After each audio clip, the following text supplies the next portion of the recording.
Alors un petit tuto pour que vous puissiez continuer parce que c'est pas forcément évident pour tout le monde.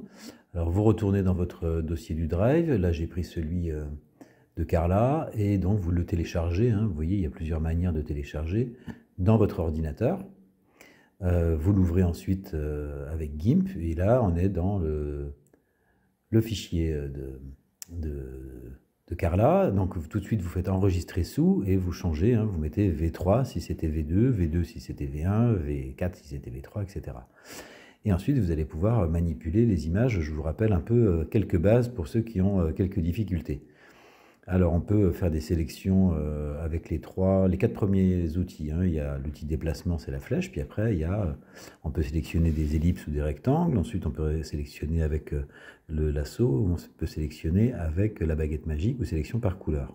Donc là, si je sélectionne une ellipse autour de la bouche, je la copie, je la colle et je renomme le calque, hein. Vous vous rappelez, il faut toujours renommer, sinon c'est marqué sélection flottante.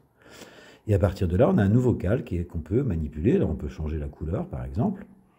Ça se présente de différentes manières. Il y a différentes interfaces, hein, pour changer la couleur. Choisissez celle qui vous convient le mieux. Donc voilà, on peut modifier la couleur de la bouche ici. On valide, hein, valider, parce que parfois, sinon, ça ne prend pas en compte. Et donc voilà, on a une bouche maintenant qui est devenue rouge.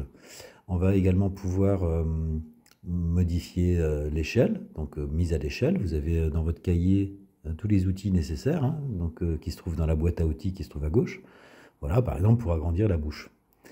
D'autres possibilités, vous avez la sélection par couleur. Alors c'est l'outil c'est la baguette magique, et si vous faites un clic droit sur la baguette magique, vous avez également sélection par couleur, qui va vous permettre, si vous cliquez dans l'image, donc là je me mets bien sur le bon calque, hein. Si je clique sur le noir, ça va sélectionner tout ce qui est noir dans l'image. Donc voilà, si on peut régler le seuil. Si le seuil est très fort, ben, il ne va pas tellement faire la différence entre les différents noirs. Donc on règle pour sélectionner ce qu'on veut. Et ensuite, même chose, copier-coller et on renomme. Donc là, j'ai fait un calque qui s'appelle noir, que je peux colorer également si je veux que ce noir devienne une autre couleur.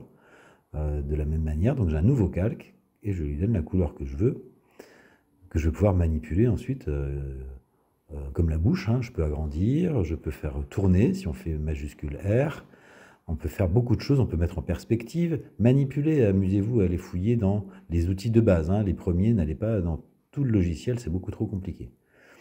Donc voilà, par exemple, on a une petite modification de fond jaune, et on va pouvoir, avec la mise à l'échelle, donc majuscule S, étirer pour modifier la dimension de ce fond jaune, du coup.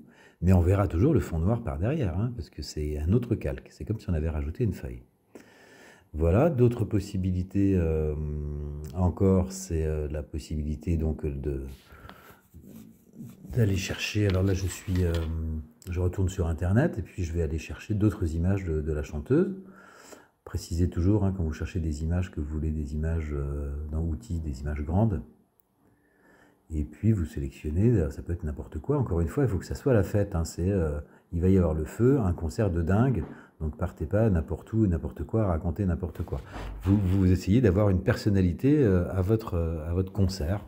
Donc là, par exemple, on sélectionne cette image. Alors on peut la copier directement depuis Internet et la coller directement dans GIMP. Ça, c'est une possibilité. Donc on retourne dans GIMP et on la colle, CTRL-V. Et l'image, elle apparaît, et toujours renommer la sélection flottante. Quand on fait un copier-coller, toujours renommer le calque. Donc voilà, on le renomme. Et donc là, maintenant, j'ai l'image que j'ai été téléchargée sur Internet, que j'ai copiée et que j'ai collée. Alors là, moi, je vais faire ça grossièrement avec le lasso pour détourer la silhouette, mais vous pouvez vraiment zoomer pour faire ça bien, hein. Là, c'est juste en quelques minutes une explication des bases. Donc on va refaire le tour de la silhouette point par point. Là, je le fais vraiment grossièrement. Et quand on va arriver au point de départ, on va double-cliquer et ça va se mettre à briller. Et même chose, on va pouvoir faire un copier-coller pour créer un nouveau calque dans lequel il n'y aura que la silhouette. Et on pourra supprimer le reste du calque dans lequel il y avait le fond bleu. Donc voilà, je termine de faire le tour. Donc copier-coller et on le renomme. Donc là, je vais l'appeler 3. Voilà, donc là, j'ai un calque dans lequel il n'y a que la silhouette.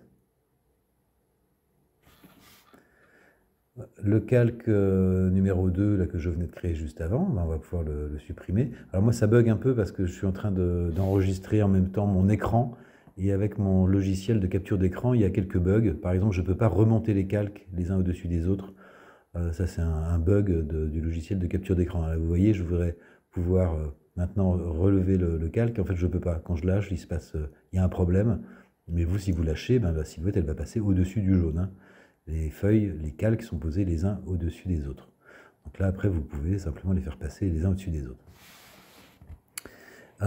Donc ça, c'est si on fait un copier-coller depuis Internet. Maintenant, comme c'est le cas de Carla, je vais retourner dans son Drive. Elle avait trouvé déjà des images qu'elle avait mises de côté dans son dossier du Drive. Et on peut également les télécharger pour s'en servir dans le travail. Alors la même chose, hein, il faut que je manipule un peu parce que mon logiciel est un peu embêtant, donc il m'empêche d'aller voilà, de retourner sur Internet facilement. Donc là, je retourne dans le dossier de Carla, et puis je vais sélectionner une des images, donc je vais la télécharger, hein, c'est toujours le même système, soit on clique droit, soit on clique sur les petits points, et on la télécharge.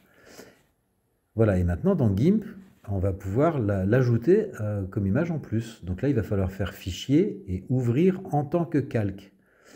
C'est-à-dire qu'on va rajouter un calque. Donc vous avez dans l'objet, voilà, ouvrir en tant que calque, et vous allez chercher l'image que vous allez télécharger, que vous allez pouvoir ajouter donc à votre travail, la manipuler de la même manière, garder des morceaux, enlever des morceaux, changer la taille, changer les couleurs, garder qu'un œil, et on peut faire ça avec 1000 informations, et on peut complexifier. L'idée, c'est de complexifier un concert de dingue, l'image, petit à petit. Voilà.